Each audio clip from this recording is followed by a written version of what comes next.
much for joining us. Just time for a quick recap of the week, and we begin with Vladimir Putin, the only man who misses the 80s more than David Lee Roth. For a year now, the world has been waiting for Putin to make his next move regarding Ukraine, and last week we got a dire warning. Ukraine's President Poroshenko told his military last week that it must be prepared for a full-scale invasion along the border with Russia. He had earlier said that summer was the most likely time for such an event. Yeah, well, to be fair, of course summer is the most likely time. Even people who live in Russia don't want to visit Ukraine in the winter. But here is why that won't happen. Putin is notoriously terrible at turning up on time. And if you need proof, just look what else happened this week. The summit between the Pope Francis, and Russian President Vladimir Putin. Off to a chilly start. The Russian leader was more than an hour late. That is not cool. It's not cool. He kept the Pope waiting. Just think about how rude that is. He forced the Pope to sit in there for an hour making awkward small talk with God. What? I don't know where he is. How have you been? Did you see LeBron's penis? Did you see that? Of course you did. You probably made it. But look, this was not a surprise. Putin was once 14 minutes late to meet the Queen. He kept John Kerry waiting for 3 hours, and he has always been this way. His own ex-wife once said, "I remember standing around in the metro. The first 15 minutes of lateness are OK, half an hour also fine, but when an hour goes by and he's still not there, you start crying." Which sounds terrible, although, to be fair, that's also how you could describe an hour with Vladimir Putin. But either way, it's ending in tears. So, all I'm trying to say is, just relax, Ukraine. Because if you're genuinely expecting Putin to invade this summer, just don't have your army rush to the border. Or if they do, tell them to bring a fucking book with them. But let's move on to Azerbaijan, a country you think about so little you didn't even realise that not only is that not Azerbaijan, it's not even a landmass, it's the Caspian Sea. This is Azerbaijan.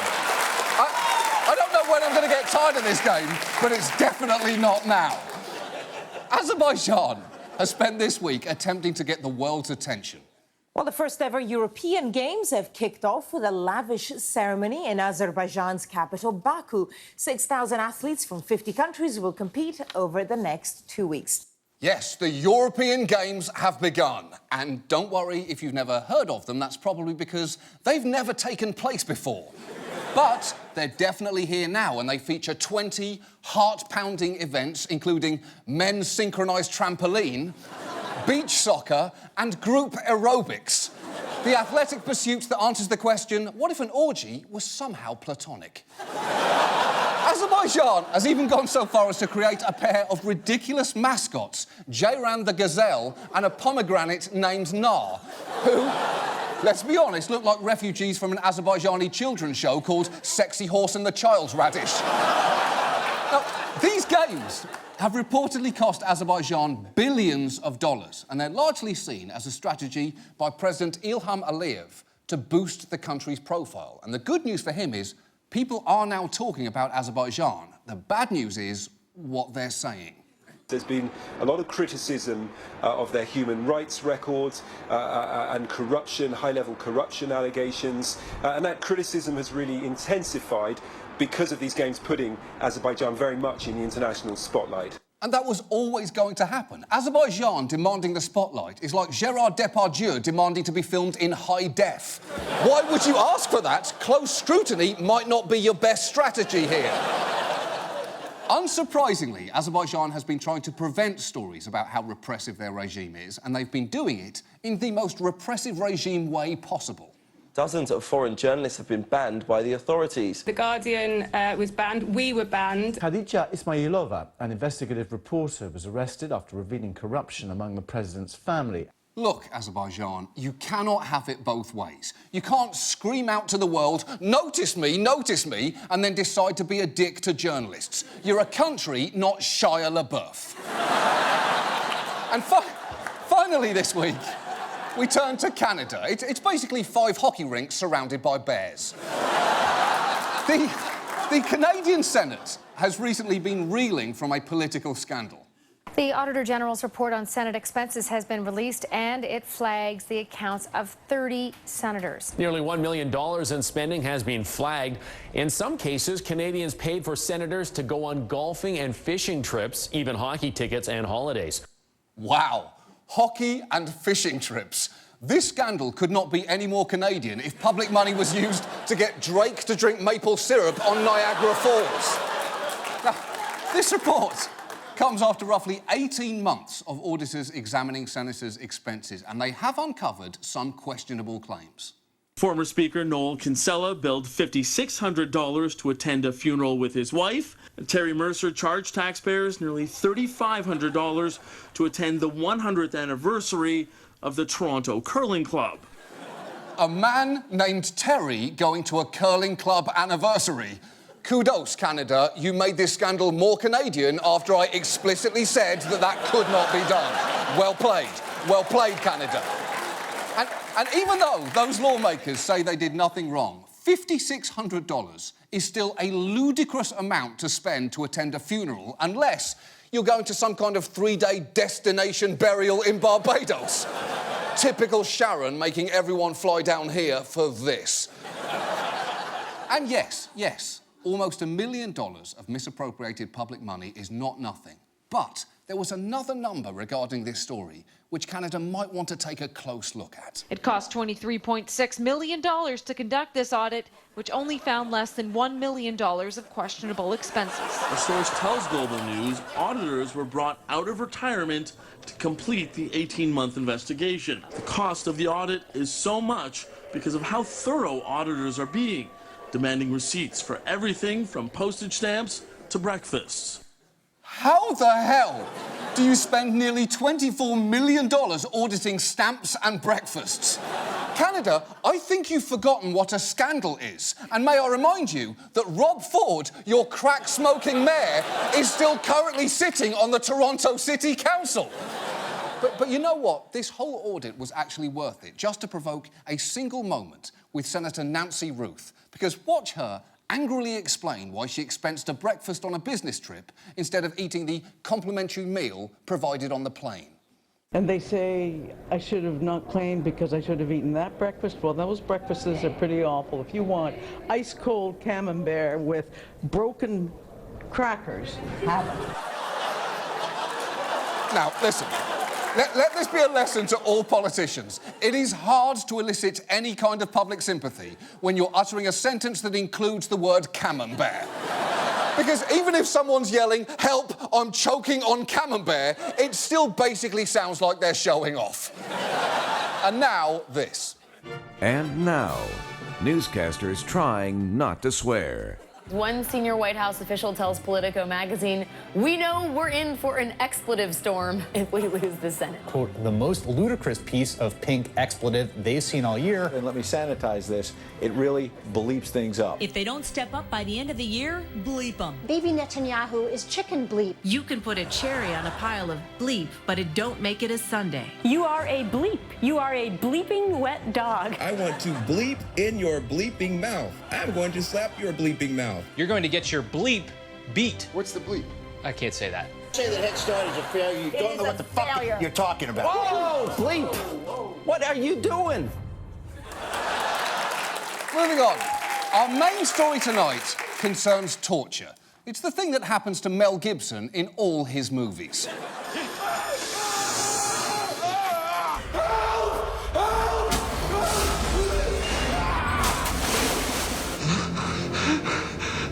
This little piggy stayed home.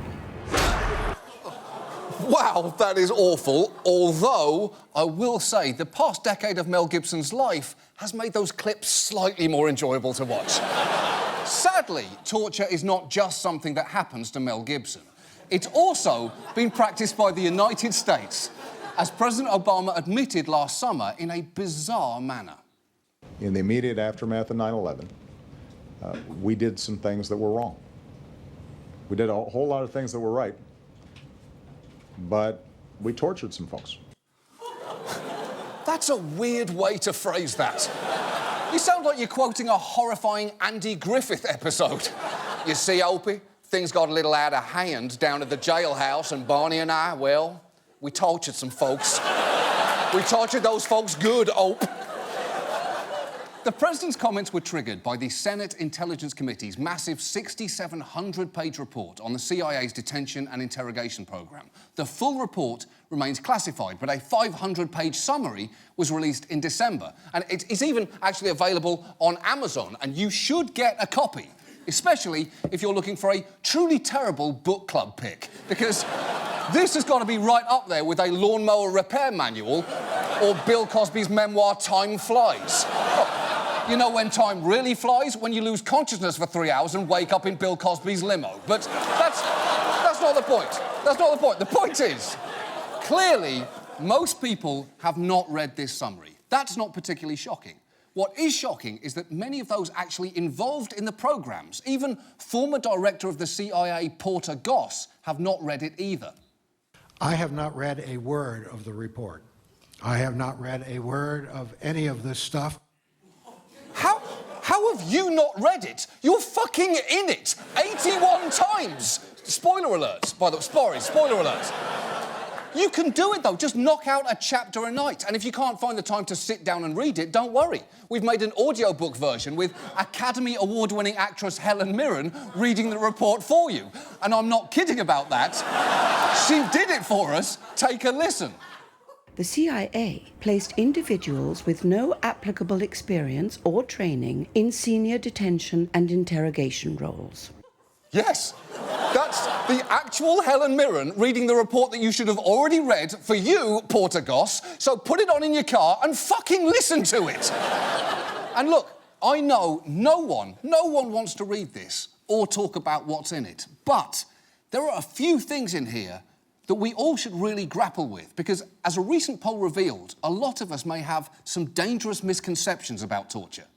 69% of Americans told us they consider waterboarding to be torture, but nearly half, 49%, said such tactics are sometimes justified. And more than half, 57%, said these interrogation techniques often or sometimes provide reliable information that can help prevent terror attacks. 57% of us are confident that torture works. That is a lot. According to one poll, only 46% of Americans are confident in the Big Bang Theory. Which is crazy, because that is literally explained to us every week in the opening credits of the Big Bang Theory. And sadly, there is no sitcom theme that explains torture to us, at least not since they cancelled Two Guys, a Girl and a Black Site Prison. And if you're thinking, why are we talking about this now? Didn't we pass a law banning all those enhanced interrogation techniques? Well, it turns out, no, we didn't.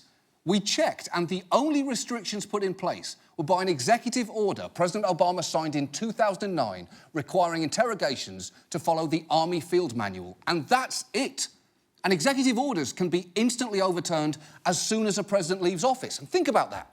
That means President Lindsey Graham could undo that on his first day in office. And to be honest, that just seemed like a nice thing to do for him. He can put that image in a frame and he can look at it while he's not being president for the rest of his life. But let's look at the report together, because it challenges a lot of the assumptions in that poll. First, we did a lot more than just waterboarding. We learned that one CIA officer played Russian roulette with a detainee, while another threatened a detainee with a gun and a power drill.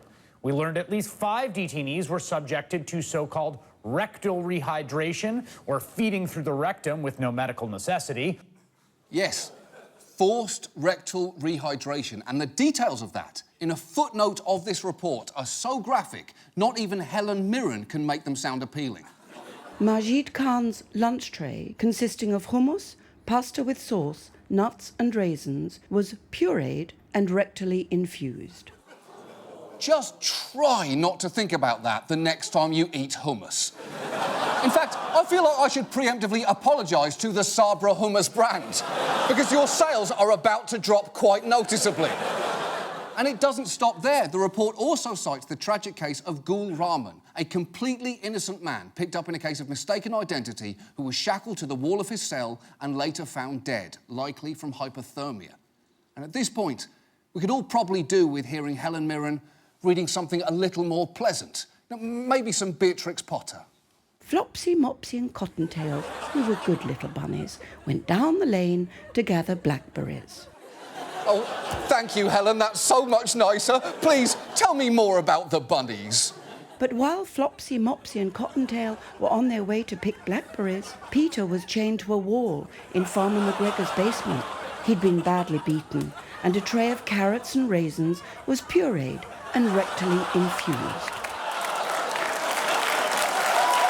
Helen Mirren, I'm going to say what everyone has thought about you for years. You're a monster.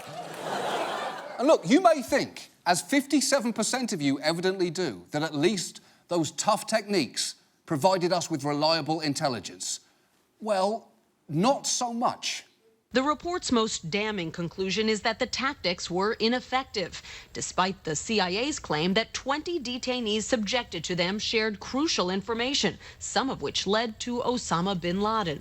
Our staff reviewed every one of the 20 cases, and not a single case holds up. Yeah, torture is one of those things that is advertised as something that works but doesn't. Like a Ford truck, or those weird bottles of horny goat weed available at your local bodega. But maybe the reason that so many of us innately believe that torture works is because it does, on TV, all the time. Look at 24. Jack Bauer repeatedly saved American lives while behaving like this. You're gonna tell me what I want to know, or you're gonna start losing your fingers one by one. Where is the nerve gas? You are gonna tell me what is happening at 8 o'clock!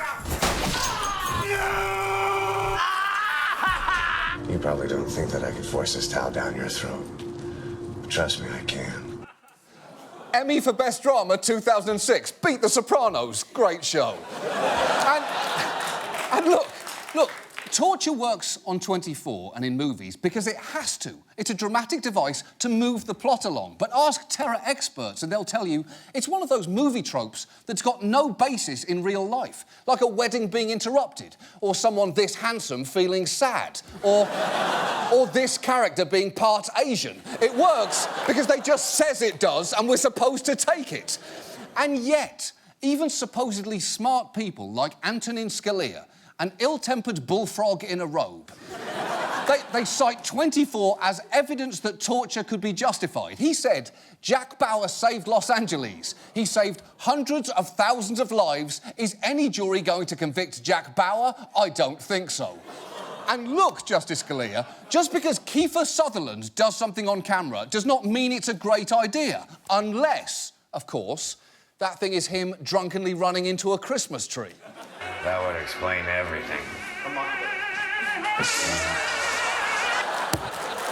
Yes. On December 25th, we should no longer celebrate the birth of Christ. We should celebrate that. And look, it's clearly not all 24's fault. Some people continue to insist that our tactics saved lives, citing two particular cases. Khalid Sheikh Mohammed and Abu Zubaydah provided the overwhelming majority of reports on al-Qaeda. Both of them were uncooperative at first. The application of enhanced interrogation techniques, specifically waterboarding, especially in the case of Khalid Sheikh Mohammed, is what really persuaded him he needed to cooperate. And look, I know what you're thinking. That is a reasonable statement from a famously reasonable man. But let's just look at those two examples. First, Abu Zubaydah. The CIA have claimed that subjecting him to enhanced interrogation disrupted two plots. But it turns out he disclosed those plots before he was waterboarded. And the report now tells us that they were judged to be infeasible, those plots. And in one case, hilariously infeasible, because it concerned two would-be terrorists who had, and this is true, proposed a plot based on a satirical internet article entitled How to Make an H-Bomb, which instructed people to enrich uranium by placing it in a bucket, attaching it to a 6-foot rope and swinging it around your head as fast as possible for 45 minutes. And we all know that is not how to make an H-bomb. That is the brewing process for Bud Light Lime. That's a fact. That's just a scientific fact. It's how they do it. Now, as for Khalid Sheikh Mohammed, he did give us information after he was waterboarded. That's true. But it's worth noting the quality of that information. He told investigators that he had sent Abu Issa al-Britani to Montana to recruit African-American Muslim converts. The FBI scrambles, launches a massive investigation in Montana trying to find these supposed black al-Qaeda operatives. But the FBI found nothing. KSM was lying. Yeah, of course he was lying. What part of the phrase recruiting African-American Muslims in Montana did not make you call bullshit instantly? Even this week, we've learned that the most famous black person from Montana may actually be white. And look, none of this is to say that we don't need information from detainees. But if you want to see how to get it without torture, just watch a former FBI agent, Jack Clunan, who worked in the Bin Laden unit, show you how it's done. You want to be able to build a rapport with somebody. You are their salvation. Because their life as they know it is over. Something I can do for your kids? You concerned about them? You want them educated? I'll get them educated. What do you want? Tell me what you want. Script for me your exit strategy. How do you extricate yourself from this terrible situation, by the way, that you put yourself in? Now, you can't go back home, can you? No, so let's make peace with that. Let me help you find this strategy to give you a life. Holy shit! I would tell that man any of my secrets. The fun name I have for my glasses is Fixie McPeepers. I once tried to bleach my anus with Crest white strips. Every day at 2 p.m. I cheer myself up by silently eating 4 marshmallows from a bag at my desk, and I call it a marshmallow party. Please stop looking at me! I'll tell you anything! So look, there is no proof that torture does any good, but there is real proof that it does serious harm to America's image overseas. References to American torture show up everywhere, from terrorist recruiting tools to statements from North Korea, who've called our techniques brutal medieval. And the most insulting thing about that is that, knowing them, they probably meant it as a compliment. And the problem is, the rules we have on the books to stop us from returning to the dark days of torture are in one easily reversible executive order. Now, as it happens, John McCain and Dianne Feinstein have proposed an amendment due up for a vote next week, which puts the most basic parts of the president's executive order into actual law. And we should pass that, because if we don't, there is no guarantee that the next president will uphold the ban. In fact, we asked all 14 declared candidates whether they would consider overturning the president's order, and only 4 of them told us definitively that they would definitely keep it in place. As for the rest, they either ignored us or avoided answering directly, which is very frustrating because we need that information badly from them, and the problem is we can't torture them to get it because, as this report more than proves, that doesn't fucking work. And look, here's the thing. If enhanced interrogation were not torture, which it is, and even if torture did work, which it doesn't, America should not be a country that tortures people because it is brutal, it is medieval, and it is beneath us. And when the rest of the world thinks about America, they should not think of this, because that's not what this country's about. They should be thinking about this. That would explain everything. Yes! There is nothing more American than a drunk man jumping into a Christmas tree. And now, this. And now, newscasters not trying not to swear. These are good, decent, steady men that don't go around flipping people off or screaming "fuck you" at the top of their lungs. I suggest that... He taught me how to count change. He taught me how to make sausage. He taught me how to fucking wake up... This chick is so bad shit, you know. I mean, or excuse me, bad, you know what? Excuse me. You know, you do that one more time, you're fucking... You have to... Oh. You shouldn't be... Oh, shit! Why did he stop? We shouldn't be talking about it. It's a stupid... It's a stupid debate. Wow. We're all reacting here and putting on shit. We have nothing to... Welcome back to Hardball. And finally tonight, just a quick update on Jack Warner, the former FIFA vice president, currently under investigation for allegedly taking a $10 million bribe. Last week, we responded to his televised message to Trinidad, "The gloves are off," by buying airtime on the same network to deliver our response, "The mittens of disapproval are on." It actually aired in Trinidad and Tobago on Tuesday night, and it left Jack Warner with two choices. One, completely ignore it and focus on preparing his legal defence. Or two, do this. I don't need any advice from any comedian fool who doesn't know anything about this country to tell me what files to release or not to release. That is none of his business. I take no instructions from him. Wait!